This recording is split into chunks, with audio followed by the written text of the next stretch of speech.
खबर से आगे के साथ मैं हूँ मुर्तज़ा सोलंकी। आज जुमा है और हस्बे मामूल नजम सेठी साहब हमारे साथ हैं। रज़ा उर्दू वाले सफ़र में हैं, इसलिए आज हमारे साथ शरीक नहीं होंगे। वो पीर के रोज़ फिर हमारे साथ शरीक होंगे। सेठी साहब लंबी तमहीद नहीं बाँधते क्योंकि आज खबरें बहुत सारी हैं। पाकिस्तान जो है वो आज खबरिस्तान बना हुआ है। हर तरफ से खबरें हैं और खबरें खासी गर्म हैं और कुछ परेशान कुन भी हैं। सबसे जो पहली खबर है जिस पर मैं आपसे तबसरा चाहूँगा, वो मैं पहले भी प्रोग्राम से पहले भी आपको बता रहा था और आपको कायल करने की कोशिश कर रहा था क्योंकि आप आजकल काफ़ी इस पर कोशिश करते हैं कि क्रिकेट के मामलात पर गुफ्तगू ना हो। लेकिन उसके बावजूद मामला ऐसा है कि कोई 18 साल बाद आज पाकिस्तान में न्यूजीलैंड की टीम ने रावलपिंडी में क्रिकेट खेलनी थी, लेकिन उन्होंने ये दौरा मनसूख कर दिया सिक्योरिटी की वजूहात की बिना पर। उसके बाद जो है वो क्रिकेट के जो नए चेयरमैन हैं पीसीबी के, उनके बयानात हैं कि ये न्यूजीलैंड वाले किस दुनिया में रहते हैं। जो रही सही कसर थी वो हमारे वजीर दाखिला शेख रशीद जो है उन्होंने पूरी की। उन्होंने जो है वो जो साजिश का एक बैंड बजाया कि किस तरीके से साजिश हो रही है, और यहाँ तक कि जो बरतानिया की जो टीम आने वाली है अगले महीने, उसके हवाले से भी खबरें गर्म की गई सोशल मीडिया पे कि जी बरतानिया जो है वो उसको कैंसिल करने वाला है, बल्कि न्यूजीलैंड की ये जो कैंसिलेशन है उसमें भी बरतानिया का हाथ है। यहाँ तक कि जो बरतानिया के यहाँ पर जो हाई कमिश्नर हैं इस्लामाबाद में, क्रिश्चियन टर्नर, उन्होंने जो है वो फिर इसकी वजाहत की कि जी हमारा इससे कोई लेना देना नहीं है। अगर कोई चीज बची थी तो शेख साहब ने ये पूरी कर दी कि देखें जी हमारे वजीर आजम ने, इमरान खान ने भी फोन करके जेसिंडा अर्डन जो न्यूजीलैंड की वजीर आजम हैं उनको कायल करने की कोशिश की, लेकिन उन्होंने कहा कि जी हमारे जो क्रिकेट बोर्ड है उनका जो फैसला है उसका हम एहतराम करते हैं, उनको अगर सिक्योरिटी कंसर्न है तो हम उसके पीछे खड़े हैं। तो आपने क्योंकि ये कांटों का ताज जो है वो खुद किसी ज़माने में पहना था, तो आपको अच्छी तरह से पता है कि ये मामलात हैं क्या? और आपके ख़्याल में जो तहफ़्फ़ुज़ात थे न्यूज़ीलैंड के, उसमें किस हद तक जो है वो जेन्युइन थे और कुछ किस हद तक जो है वो जेन्युइन नहीं थे? उसके बारे में भी बताएँ। और जिस तरीके से हैंडल किया गया है इस मामले को आज, अ, और किस तरह से हैंडल करना चाहिए था, वो ज़रूर बताइए। माफ़ कीजिए मैंने तमहीद मेरी लंबी हो गई। नहीं, नहीं, बड़ा अहम मौज़ू है। मैं यकीन करें कि जब मुझे ये खबर मिली तो आई वाज़ शॉक्ड। मायूस भी बहुत हुआ और शॉक भी बहुत हुआ। मगर मेरा पहला रिएक्शन ये था कि ये कैसे हो गया? अभी तक तो कोई ऐसा इश्यू नहीं था और आज मैच शुरू होने वाला था। यहाँ तक कि मैंने एक क्रिकेट के ऊपर मैच से पहले एक इंटरव्यू देनी थी, तो उनका मुझे फ़ोन आया और उन्होंने कहा जी कि बस वो घंटे तक हम शुरू करेंगे। तो हुँ, मैंने कहा यार नहीं करो, मैंने तो क्रिकेट मैच देखना है। तो हाँ, कहने लगे नहीं, नहीं, वो क्रिकेट मैच कैंसल हो गया है। तो मैंने कहा हैं कैसे? तो फिर उन्होंने मुख्तसर बताया कि कोई थ्रेट अलर्ट थी और न्यूजीलैंड क्रिकेट बोर्ड ने अपनी टीम अच्छा, को वापस बुला लिया है। और पीसीबी की तरफ से 3-4 घंटे सन्नाटा रहा और अच्छा, एक प्रेस कॉन्फ्रेंस करनी थी रमीज राजा साहब ने को 12 साढ़े 12 बजे। जी, उन्होंने वो प्रेस कॉन्फ्रेंस ना कैंसिल की ना अनाउंस की कि पोस्टपोनमेंट हो रही है और बस घड़ियां चलती रहीं और कोई अनाउंसमेंट नहीं हुई क्या बात है। और फिर बाद में जाके पता चला कि कोई जिस किसी भी सिलसिला हो गया और फिर के शेख रशीद साहब एक प्रेस कॉन्फ्रेंस करेंगे। उसके बाद मैंने सुनना शुरू किया टीवी चैनल्स को और जो एनालिस्ट्स हैं और क्रिकेट कमेंटेटर्स हैं, और मुझे बड़ी मायूसी हुई। एक तरफ से ये कि होसा तो था, वो तो मुझे एहसास हो रहा था। जैसे मैंने कहा बहुत शॉकिंग न्यूज़ थी, बड़ी हर्टफुल न्यूज़ थी। कि ये क्यों ऐसे हुआ, एकदम इसके पीछे क्या है, कोई साजिश है, नहीं है, क्या है, क्या नहीं है, वजह क्या। और जब इंसान को वजह नहीं पता चलती या कोई ऐसी वजह नहीं दी जाती जिसपे यकीन आए, तो बंदा यही सोचता है कि कोई साजिश हो रही है। और साजिश क्रिकेट बोर्ड के खिलाफ हो रही है या पाकिस्तान के खिलाफ हो रही है। तो जो भी मैंने तबसरे सुने उनमें यही मुझे सुनाया गया कि पाकिस्तान के खिलाफ एक बहुत बड़ी इंटरनेशनल साजिश है और ये सब झूठ है। और न्यूजीलैंड ने ये सोची समझी ये चाल चली है किसी के कहने पे, और पाकिस्तान को बदनाम किया जा रहा है और सजा दी जा रही है। तो मैं सोचों में पड़ गया कि ये थ्रेट अलर्ट जो है ये है क्या। आपकी आवाज नहीं आ रही हाँ सुलंगी सेठी साहब, आपकी आवाज बहुत मध्यम है, बहुत हल्की है। थोड़ा सा अगर आप अभी ठीक है आवाज? अ, अभी ठीक है? आप हेडफोन के बगैर कोशिश कर सकते हैं। नहीं, हेडफोन के बगैर तो और भी प्रॉब्लम बन जाएंगे। अच्छा, हाँ, मेरा क्योंकि ख्याल है मुझे ठीक है। लोगों के मैं हाँ, मैं जी आमतौर जी पे ज्यादा जोर से बोलता हूँ, तो आज अच्छा, शायद मैं उस तरीके से नहीं बोल रहा। मैं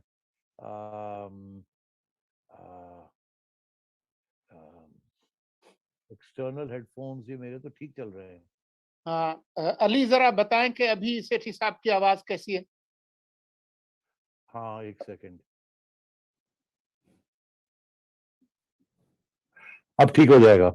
हाँ अब ठीक है।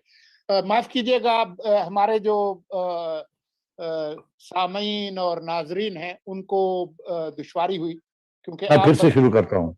जी जी आप बता रहे थे हाँ कि क्या हाँ मसाइल हुए जब आपने सुना कि आप तो इंटरव्यू देने वाले थे एक टीवी चैनल पे, लेकिन उन्होंने कहा कि नहीं नहीं ये तो ये तो मैच ही कैंसिल हो गया है सिक्योरिटी खदशात जी की हाँ, वजह तो से। मैं कह रहा था कि आई वॉज शॉक्ड और हर्ट कि यार ये क्या हुआ। ये तो बहुत बड़ी एक चीज हो गई है, इसके बहुत से नुकसान हो सकते हैं पाकिस्तान को, मगर असली हकीकत क्या है। तो मेरा तो यही पहला यही सोच थी कि हकीकत पता की जाए, इसके पीछे क्या है। तो जब मैंने टीवी चैनल्स को सुना तो वहां तो बस एक ही चीज चल रही थी कि कोई पाकिस्तान के खिलाफ या क्रिकेट बोर्ड के खिलाफ नहीं, पाकिस्तान के खिलाफ कोई बहुत बड़ी साजिश है, इंटरनेशनल साजिश है हमें बदनाम करने की और हमें सजा देने की। और कुछ लोग तो ये भी कह रहे थे हमें सजा दी जा रही है क्योंकि पाकिस्तान ने पिछले हाल में जो आईसीसी के इलेक्शंस हुए हैं उसमें न्यूजीलैंड के जो नॉमिनी थे उनको आईसीसी चेयरमैन बनाया गया है, और पाकिस्तान ने, एहसान मानी साहब ने उनके लिए वोट नहीं दिया था, उन्होंने किसी और को वोट दिया था। तो शायद एक कंस्पिरेसी थ्योरी ये थी कि वो कुछ जाती आता है इसमें और न्यूजीलैंड अपना कोई बदला ले रहा है। आई वाज शॉक्ड क्योंकि ऐसे होता नहीं है। बहरहाल दूर बैठ के कुछ बहुत सी चार साजिश जो है वो नजर आती है। फिर ये भी था कि जी क्योंकि हम अमेरिका की साथ नहीं दे रहे अफगानिस्तान के ऊपर, तो अमेरिका जो है वो बदला ले रहा है और न्यूजीलैंड के जरिए बदला ले रहा है। तो इस किस्म की बातें भी शुरू हो गई। और वैसे ही दुनिया पाकिस्तान के खिलाफ है और हम तो इतने अच्छे लोग हैं, यहाँ तो कोई टेररिज्म है नहीं, और ये कहाँ से ये लोग घड़ के ले आए हैं ये सारी बात। तो इस किस्म की गुस्से में बयानबाजी हो रही थी। तो क्योंकि मैं पीसीबी में रहा हूँ और मेरे जमाने में आपको याद होगा कि बहुत दहशत गर्दी थी पाकिस्तान में और कोई टीम यहाँ आने के लिए तैयार नहीं थी। तो उस वक्त तो थ्रेट अलर्ट छोड़े, दुनिया को ये इस बात का एहसास था कि यहाँ हर रोज बम फट रहे हैं, लोग मर रहे हैं। और हम खुद कहते थे उस जमाने में, आपको याद होगा कि हमारे 70,000 लोग मारे गए, इतने बम ब्लास्ट हुए, यहाँ ये हुआ वो हुआ। तो उस जमाने में फिर हमने इंटरनेशनल कम्युनिटी को कन्विंस किया, क्रिकेट की कम्युनिटी को कन्विंस किया था कि हाँ दहशतगर्दी है पाकिस्तान में, मगर अब हमने फेल सेफ सिक्योरिटी अरेंजमेंट्स किए हैं, ताकि जो भी क्रिकेट होगी हमारे स्टेडियम्स के अंदर आवाम भी आएगी और किसी किस्म का प्रॉब्लम नहीं होगा। और उस सिलसिले में फिर हमने आईसीसी की सिक्योरिटी टीम को भी इन्वॉल्व किया, उनको यहाँ लाहौर लेके आए, उनको कराची लेके गए, उनको सेफ सिटी प्रोजेक्ट्स तक आए कि किस तरीके के साथ हमने सिक्योरिटी स्टेडियम्स की और टीम्स की और होटल्स में सब चीजें की हुई थी, सिक्योर बबल्स बनाए हुए थे हमने और उनको मुतमईन किया। हालांकि मुझे याद है मुर्तजा, मैं काफी मायूस हुआ जब पहला मैच था पीसीएल का पाकिस्तान में लाहौर में, और दोनों टीमों ने आना था फाइनल खेलने के लिए पीएसएल का। तो उससे कबल इमरान खान साहब उस वक्त ऑपोजिशन में थे, तो उन्होंने एक ट्वीट की कि यहाँ तो सिक्योरिटी के प्रॉब्लम्स हैं तो क्यों आ रहे हैं लोग। और जब वो टीम फाइनली, मैंने उनको कन्विंस किया कि आप आ जाएं, रहने दें इमरान खान साहब की बातें, हम आपको सिक्योरिटी देंगे, तो मुझे याद है 2 इंटरनेशनल प्लेयर्स ने मुझे कहा कि हम तो इमरान की बात मानते हैं, उसने ये कहा इसलिए हम तो वापस जा रहे हैं, हम नहीं आएंगे लाहौर। तो मुझे बड़ी मायूसी हुई थी, मगर उस वक्त मैं आपको बताऊं हालात क्या थे। मैं इसलिए कहानी आपको बता रहा हूं क्योंकि आज आप फिर समझ सकेंगे आज क्या हुआ। तो उस वक्त भी बड़े ये इश्यूज थे। तो मुझे याद है एक सिक्योरिटी की मीटिंग थी जिसमें शहबाज शरीफ साहब प्रिजाइड कर रहे थे और चीफ सेक्रेटरी थे और आईजी से और बहुत सारे सिविल सर्वेंट्स थे, और वहां यही डिस्कस हो रहा था। ये 5 दिन रह गए थे फाइनल, जो लाहौर में हमने मैच कराना था, और 5 दिन पहले अभी तक हमें इजाजत नहीं मिली थी टिकट बेचने की। और पंजाब हुकूमत घबराई हुई थी कि खुदा ना खास्ता क्या हो गया। तो जब मैंने पूछा उनको, उन्होंने कहा जी थ्रेट अलर्ट है, और हमें थ्रेट अलर्ट है, और बिल्कुल है। और एक नहीं, हर रोज थ्रेट अलर्ट्स आ रही हैं from CTD department, counter terrorism department और आईजी पुलिस। तो हम कैसे रिस्क ले सकते हैं? अगर खुदा ना खास्ता कुछ हो गया तो क्रिकेट तो 10 साल पीछे चली जाएगी। तो मेरा मौकफ ये था कि ये थ्रेट अलर्ट तो पहले भी था। पहली बात तो ये है कि इसको हमें पब्लिक नहीं करना चाहिए, इस थ्रेट अलर्ट को। ये आज इस कैबिनेट मीटिंग, ये जो मीटिंग यहाँ हो रही है, इसी में दबा दिया जाए इसको। इसका बड़ा नेगेटिव इम्पैक्ट होगा। हमने सबको ये समझाया है कि थ्रेट अलर्ट मुल्क में है, क्रिकेट को नहीं है। और अगर क्रिकेट के ऊपर स्पेशल कुछ अलर्ट होता तो फिर हम देखते उसको, मगर हमने उसके बावजूद बड़ी सिक्योर अरेंजमेंट्स की हुई हैं। इसलिए इस चीज को दबाया जाए और कोई ऐसी बात ना की जाए। तो आज जब ये हुआ तो मुझे बड़ा फिक्र था कि ये या तो कोई बड़ी सीरियस थ्रेट आई है न्यूजीलैंड टीम को, जिसकी वजह से उन्होंने पुल आउट कर लिया है, और तो कोई वजह नहीं है। और मुझे पता चला कि उनकी तरफ से भी यही है कि थ्रेट अलर्ट है और हम रिस्क नहीं ले सकते। तो मैंने सोचा कि फिर ये कोई और इनकी डायरेक्ट, इनको कोई थ्रेट अलर्ट आया होगा, इनकी इंटेलिजेंस एजेंसियों ने दिया होगा, या इनको डायरेक्ट किसी ने थ्रेट दी होगी। मगर जब न्यूजीलैंड की तरफ से कोई नई बात बाहर निकली कि ये कहाँ से उन्होंने सुना और ये कैसे हुआ, और ये भी पता चला कि हमारे प्राइम मिनिस्टर साहब ने उनके प्राइम मिनिस्टर साहब के साहिबा के साथ बात भी की, उनको मुतमईन करने की कोशिश भी की, मगर वो मुतमईन नहीं हुई। और फिर यहाँ एक पूरा एक माहौल बन गया, न्यूजीलैंड को गाली गलौज शुरू हो गई। तो मैंने फिर उस वक्त थोड़ी सी तफ्तीश करनी शुरू की कि भाई ये मसला क्या है। अब बात हो ही रही थी तो ट्विटर के ऊपर एक बहुत अहम डॉक्यूमेंट हमारे एक जर्नलिस्ट साहफी है, उन्होंने पोस्ट कर दिया। वो डॉक्यूमेंट है 13 सितंबर का, जबकि आईजीपी पंजाब रावलपिंडी ने एक थ्रेट अलर्ट इशू किया, और थ्रेट अलर्ट लिखा हुआ, और मैंने अब ट्वीट में भी डाल दिया है। उसमें ये लिखा हुआ है कि न्यूजीलैंड टीम, लिखा हुआ है उसके अंदर कि New Zealand team series cricket team ये जो आई है इसके ऊपर थ्रेट अलर्ट है, और थ्रेट अलर्ट है। अब मैं समझता हूं कि ये थ्रेट अलर्ट तो हस्बे मामूल हर 10-15 दिन के बाद इश्यू होते हैं यहाँ। ये सिर्फ यहाँ नहीं, हर जगह पे होते हैं पाकिस्तान के अंदर।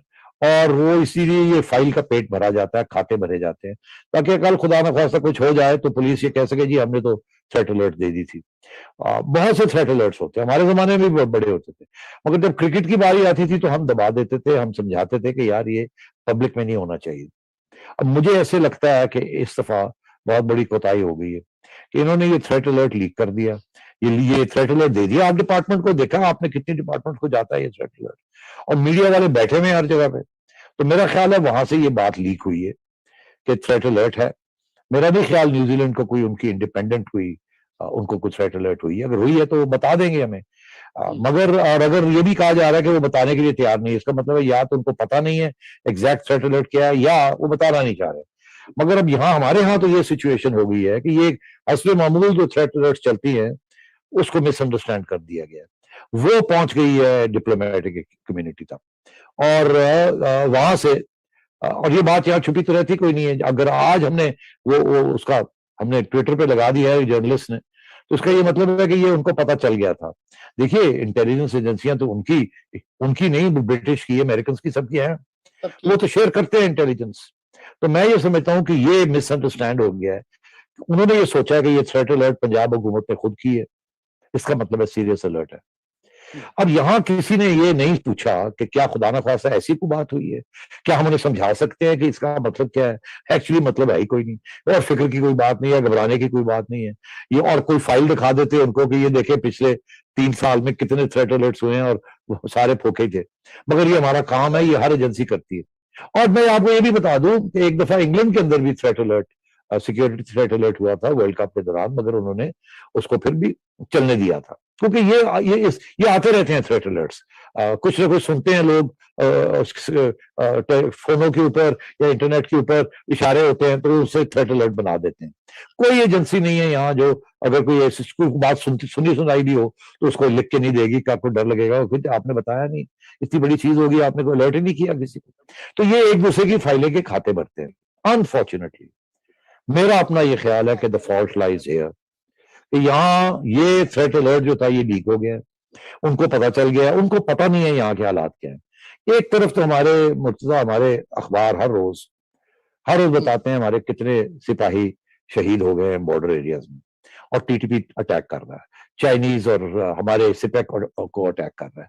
अभी उनके टीटीपी के लीडर वली मोहम्मद ने एक सीएनएन को इंटरव्यू दिया है, जिसमें उन्होंने कहा है कि सवाल ही पैदा नहीं होता, हम छोड़ दें, ये पाकिस्तान की टेरिटरी नहीं है तो हमारी टेरिटरी, हम तो लेके रहेंगे, जैसे तालिबान ने, अफगान तालिबान ने काबुल लिया, हम भी फाटा लेके रहेंगे। इस किस्म की बातें इंटरनेशनल मीडिया पे आ रही हैं, चल रही हैं, और हम खुद तस्लीम कर रहे हैं कि हमारे इतने कैजुअलिटीज हुई हैं, हमारे ऊपर एक जंग चल रही है।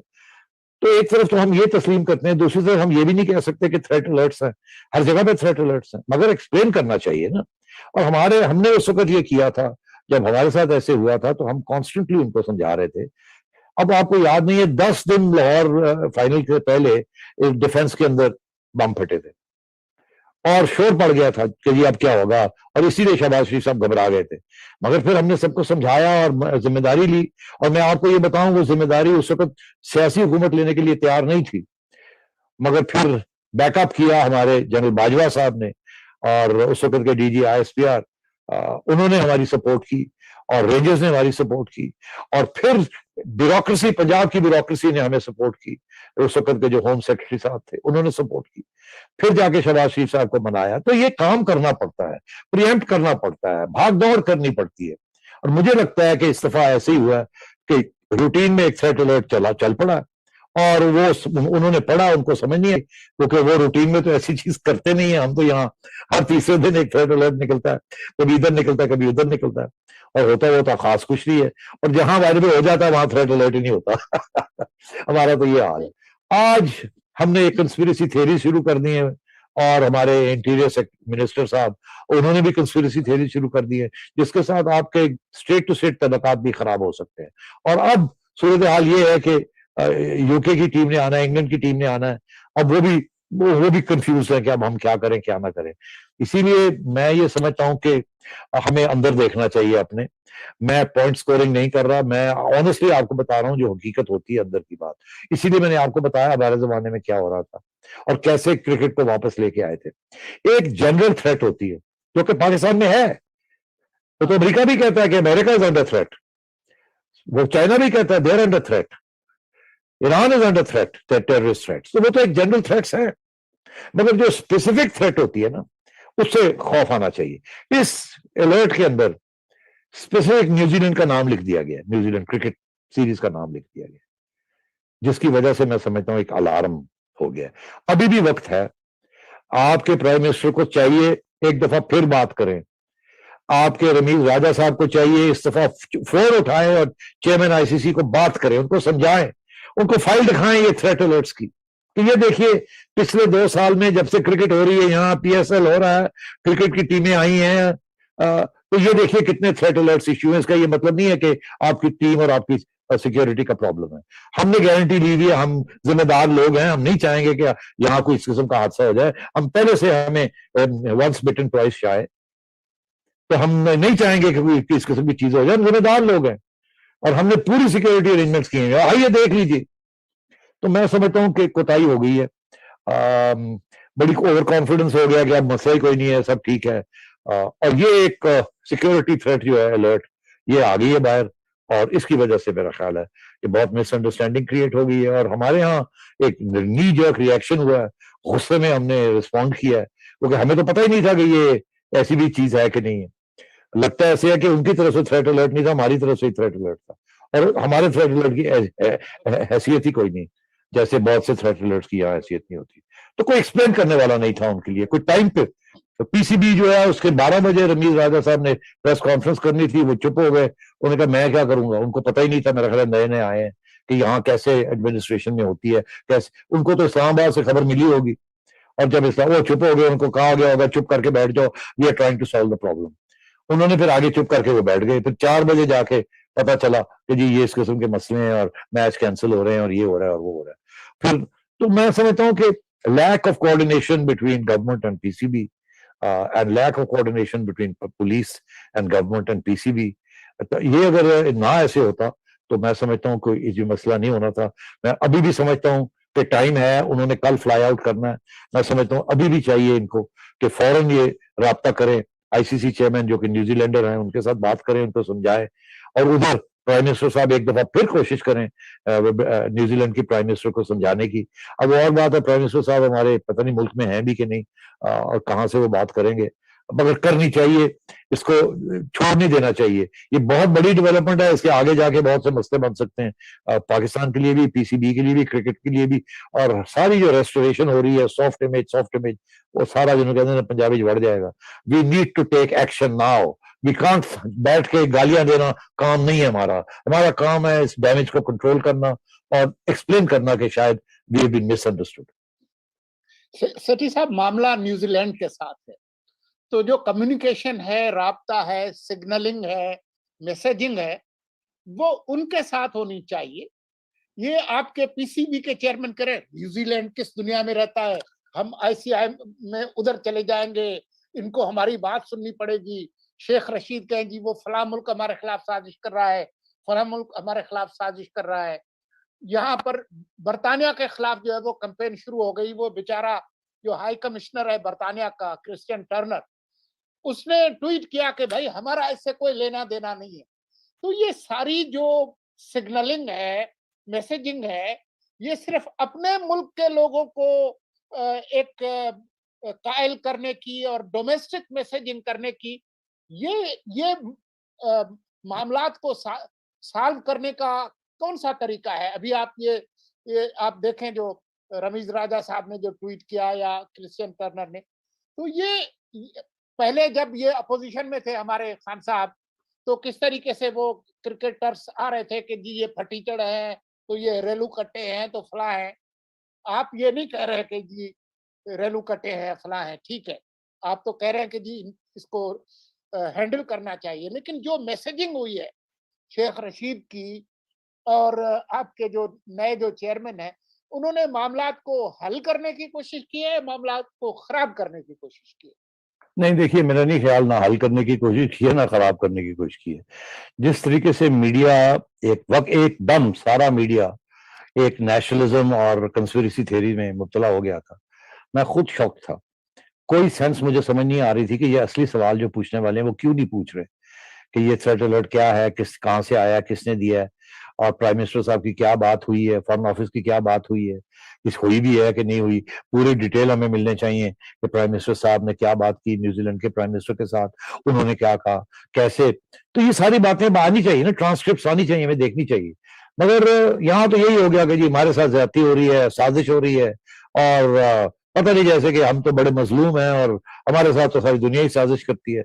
वही कि हम ठीक हैं, बाकी दुनिया सारी गलत है। अब बात यह है कि तो रमीज राजा को मैं जिम्मेदार नहीं ठहराऊंगा। उसकी वजह यह है कि वो नए नए आए हैं, उन्हें ना सियासत का कुछ पता है, ना उन्हें इंटेलिजेंस रिपोर्ट्स का कुछ पता है, ना उन्हें हुक्मरानी क्या होती है और कैसे होती है। और मेरा ख्याल है उनमें अभी वो कुव्वत नहीं है कि वो फोन उठा के और फॉरेन सेक्रेटरी को फोन करें या फॉरेन मिनिस्टर को फोन करें। वो शायद मिसिंग है यहाँ।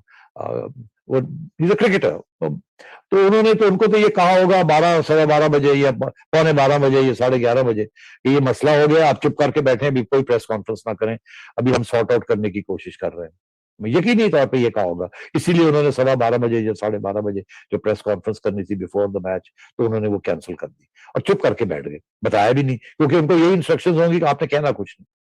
जरूर पीएम हाउस से या इंटीरियर से फोन आया होगा ब्रीफिंग कि भाई अभी ठहर जाए, ये मसला बन गया। तो वो चुप करके बेचारे, उनमें तो इतनी हिम्मत नहीं थी कि वो खुद खड़े होकर पूछते क्या हो रहा है, क्या नहीं हो रहा, हमें क्या करना है, क्या नहीं करना। जाहिर है ऊपर से ऑर्डर आया, वो चुप करके बैठ गए। उन्हें क्या पता था कि ये हमारी अपनी एक पुलिस डिपार्टमेंट की एक नॉर्मल रूटीन की जो चीज है वो लीक हो गई है, न्यूजीलैंड ने उसको कुछ और तरीके से पढ़ा है, और फिर ऊपर से खबरें आती रहती हैं यहाँ के ठा हो रहा है। हम खुद कह रहे हैं जी 50 से ज्यादा हमारे सोल्जर्स शहीद हो गए हैं पिछले महीने, और मतलब इस किस्म की बातें चल रही है ना। चाइना के साथ लड़ाई झगड़े हो रहे हैं कि जी वो सिक्योरिटी फोर्स ठीक नहीं है, तो इश्यूज है ना सिक्योरिटी के, दुनिया जानती है इस चीज को। तो उस सिलसिले में मेरा ख्याल है मिस हैंडल हो गया हमारी तरफ से, और क्यों मिस हैंडल हो गया, उनको पता नहीं है हमारी सिचुएशन क्या है। तो मैं रमीज राजा को जिम्मेदार नहीं ठहराऊंगा, मैं अगर ठहराऊंगा किसी को जिम्मेदार तो मैं फेडरल गवर्नमेंट को ठहरा, मैं पंजाब पुलिस को ठहराऊंगा। सही तरीके से ब्रीफिंग नहीं की, ये थ्रेट अलर्ट थी, ये वर्बली दे देनी चाहिए थी, जरूरी नहीं था इसको देना, और अगर देती दिया भी तो फिर एक हाईली क्लासिफाइड कॉन्फिडेंशियल किस्म की होनी चाहिए थी, ये लीक नहीं होनी चाहिए थी, क्योंकि अगर ये लीक हो जाती है ऐसी चीजें तो मिसअंडरस्टैंडिंग हो जाती है, और एक थ्रेट, नॉर्मल थ्रेट अलर्ट को इतना बड़ा बना लिया गया। अब एक तो बात ये है, अब दूसरी बात ये भी है कि हमें नहीं पता, कल को ये भी हो सकता है कि न्यूजीलैंड की तरफ से एक आ जाए कि हमारे पास बड़ी क्रेडिबल थ्रेट अलर्ट थी, और वो शायद उसके डिटेल भी दे दें आपको, वो फिर और भी सीरियस बात हो जाएगी। फिर तो मतलब है कि हमारी गलती अपनी जगह, मगर एक और भी बड़ी चीज हो जाएगी। मगर ये जो हमने रवैया अख्तियार किया, साजिश, न्यूजीलैंड को बद बद बद कहना, और शुरू हो जाना कंस्पिरेसी थ्योरी, और जी हमारे साथ जाती, और ये सारा मीडिया लगा हुआ था आज। और मैं हैरान हूं कि मतलब कोई सोच नहीं है यहाँ, कोई किसी किस्म की कोई जिम्मेदार तरीके के साथ इस चीज को हैंडल किया जाए।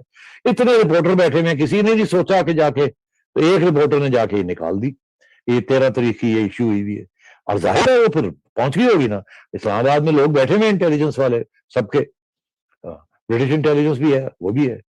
तो मेरा ख्याल है इसका जो एक आयरॉनिक डेवलपमेंट जैसे आप कह सकते हैं वो ये है कि जब इतनी गाली पड़नी शुरू हो गई, और उससे बरतानिया को भी गाली पड़नी शुरू हो गई, तो मेरा ख्याल है उन्होंने सोचा कि मारे गए हम भी इसमें रगड़े गए, जल्दी से पाकिस्तान को रेड लिस्ट से हटा दिया जाए। तो उन्होंने अभी फौरन अनाउंसमेंट कर दिया कि पाकिस्तान को कोविड रेड लिस्ट से हटा दिया गया है, और आप आइए आइए आइए, वेलकम वेलकम वेलकम।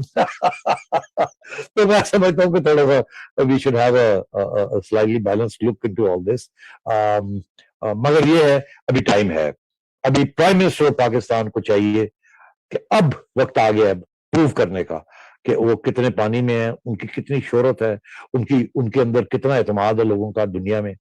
अब चाहिए उनको कि जो भी हो, उन्हें चाहिए एक दफा फिर राब्ता करें, फिर उनसे बात करें, फिर उन्हें समझाएं।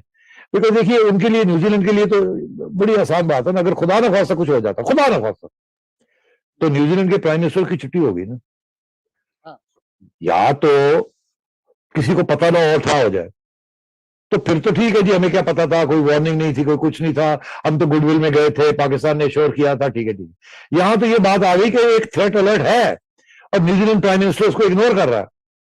उसने फिर डिलिबरेटली अपने बच्चों को in the jaws of death डाल दिया, और खुदा ना खास्ता अगर कुछ हो जाता तो न्यूजीलैंड के प्राइम मिनिस्टर की छुट्टी हो जानी थी।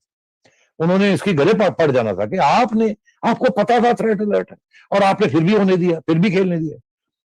तो मैं ये समझता हूं कि न्यूजीलैंड प्राइम मिनिस्टर के पास कोई चॉइस नहीं थी, and after this became public. और अगर उनके पास इसके अलावा भी कोई इंपॉर्टेंट खबर थी, फिर तो कोई चॉइस नहीं थी, बिल्कुल ही कोई चॉइस नहीं थी, बिकॉज उनके पास जो खबर है वो भी लीक हो जाएगी, वहां भी लीक हो जाएगी कि ये इंटेलिजेंस की खबर हमारी ये थी। तो उस सूरत में वहां भी खबर है, यहां भी खबर है, और फिर भी ये क्रिकेट सीरीज जो है चले तो मुश्किल हो जाएगा। इसलिए मैं समझता हूँ इमरान खान साहब को खुली बात करनी चाहिए न्यूजीलैंड प्राइम मिनिस्टर के साथ, और उनको समझाना चाहिए कि भाई अगर आपके पास ऐसी कोई डायरेक्ट नहीं है, और आप हमारी थ्रेट अलर्ट के ऊपर ही अपनी असेसमेंट्स कर रहे हैं, तो मेहरबानी करें, believe in us, we will assure all the guarantees, we will give you everything, and हमने ऑलरेडी किया है, और ऐसी कोई बात नहीं है, मैं जिम्मेदारी लेता हूँ, and so on and so fourth, समझाने की बात है।